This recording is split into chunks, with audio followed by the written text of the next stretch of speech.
మహిళల ఆత్మగౌరవమే నమో అన్నారు. భారతదేశంలో మహిళల ఆత్మగౌరవం గురించి మనం మాట్లాడటం అంతకన్నా దౌర్భాగ్యమైనది. మేల్ డామినేషన్ సొసైటీ ఇది. Male domination society, patriarchal society. తండ్రికి ఉన్న విలువ తల్లికి ఉండదు.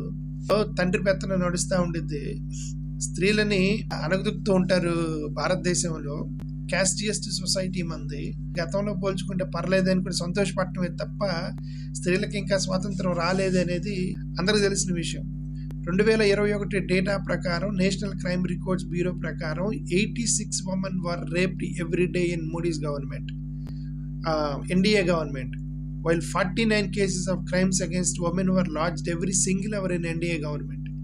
The overall number of crimes against women per 100,000 of people increased from 56.3 in 2014 to 66.4 now in 2022. According to National Crime Records Bureau, crimes against women. Okay, మహిళలకు ఆరాధ్యమైనటువంటి ప్రభుత్వం ఆ NDA ప్రభుత్వం చెప్పుకుంటున్నారు వీళ్ళు. The union minister Smriti Irani, ఆమె ఏమందంటే, ఒక రేప్ విక్టిమ్ వెళ్ళి గొడవ చేస్తుంటే నన్ను రేప్ చేశారు, నాకు న్యాయం చేయండి అని మా ప్రభుత్వం డిఫేమ్ చేస్తామని ఆమె Smriti Irani also women.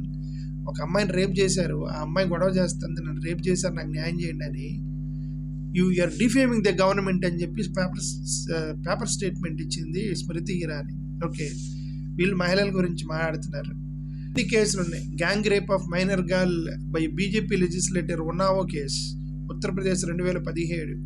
Repeated gang rape and murder of 8-year-old Muslim girl in Kathua, Kashmir in 2018. The gang rape of Dalit girl in Hathras, Uttar Pradesh in 2020. Bilkis Bano రేపిస్ట్స్ని రిలీజ్ చేసి వాళ్ళకి సన్మానించారు వీళ్ళు. బిల్కిస్ బానో అనే ఒక అమ్మాయిని గ్యాంగ్ రేప్ చేసిన వాళ్ళు రిలీజ్ అయితే పూలదండలేసి సన్మానం చేసినటువంటి ఎన్డీఏ ప్రభుత్వం. ఓకే, అది మర్చిపోయారు వీళ్ళు మహిళలకు ఆరాధ్య దైవం మా ఎన్డీఏ ప్రభుత్వం అని చెప్తున్నారు వీళ్ళు. The horrifying violence and rampant sexual assault and women in మణిపూర్లో అల్లర్లు జరిగితే ఆడపిల్లల్ని బట్టలు పొదిసి నడి రోడ్డు మీద నడిపించారు. వీళ్ళు మహిళలకి మేము కాపాడే మా ఎన్డీఏ ప్రభుత్వం అని వీళ్ళు చెప్పుకుంటున్నారు వీళ్ళు. ఓకే, ఇంటర్నేషనల్ రెజ్లర్స్ బయటకు వచ్చి మా మీద సెక్షువల్ హెరాస్మెంట్ చేశారు. బ్రిజ్భూషణ్ సారణ్ సింగ్ అనేటువంటి రెజ్లింగ్ ఫెడరేషన్ ఆఫ్ ఇండియా అతని మీద ఒక పెద్ద ఎలిగేషన్ చేశారు రెజ్లర్స్ వీళ్ళ ప్రభుత్వంలోనే. Okay, mass rapes and sexual assaults పై ప్రజ్వల్ రేవన్న కర్ణాటకలో అతను చేసిన సెక్షువల్ అసాల్ట్ పై ప్రజ్వల్ రేవన్న.